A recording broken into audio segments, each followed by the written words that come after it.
Can the United Nations stop a war? Okay, to understand how the UN responds to conflict, we need to go back to the UN Charter, adopted after the Second World War.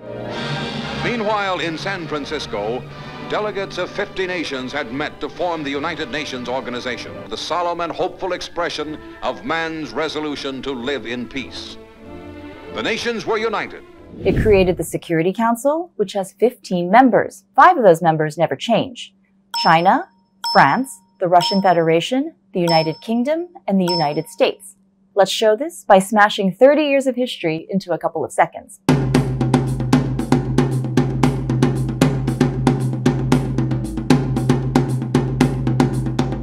When there's a dispute, the Security Council can call on countries to settle it peacefully, and the Council can refer disputes to the International Court of Justice, sometimes called the World Court.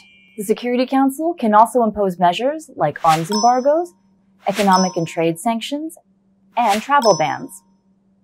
As a last resort, the Security Council can authorize the use of force. That's basically military action, either by UN member states, coalitions of countries, or UN peace operations.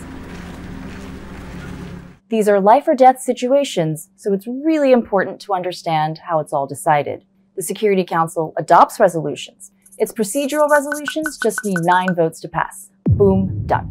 But with the substantive resolution, any of the 5 permanent members can block it. That's called the veto power. All 5 permanent members have used their veto power at one time or another. When there's a veto, the issue goes to the General Assembly, where there's a seat for all members of the United Nations. It's sometimes called the Parliament of Humanity. The General Assembly can make recommendations on collective measures for peace, but, unlike the Security Council, its resolutions are not binding. Now, can a country get kicked out of the UN?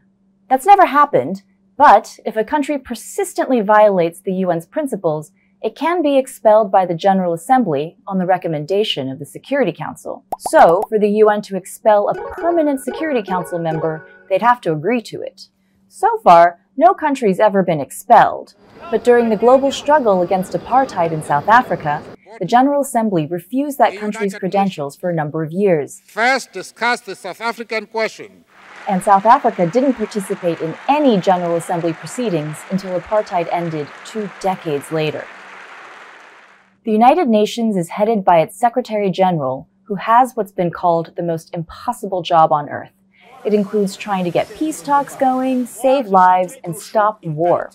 In the timeless words of the second Secretary General, Dag Hammarskjöld, the United Nations was not created to take mankind to heaven, but to save humanity from hell.